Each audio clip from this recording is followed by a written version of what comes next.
Hi, I'm Alex from Birrong Automotive, and here we got Denzel's S15, his S-chassis package for the street. SR20, pretty much all bolt-on stuff. So it's got a G25 turbo, 6-boost manifold, Turbo Smart external wastegate, Haltech Elite 1500 with all supporting sensors, wideband O2 controller, oil pressure sensor, fuel pressure sensor, runs straight E85, no flex fuel in this car.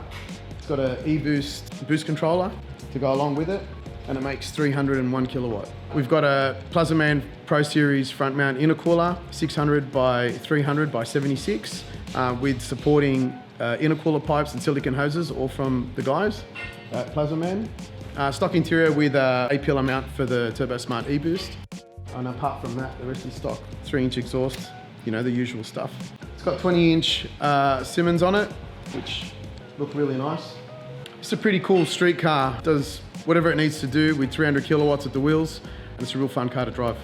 So I'm just gonna run it up for you guys so you can see the power curve and how good this car looks on the dyno, and next stop's the track. We'll go race it.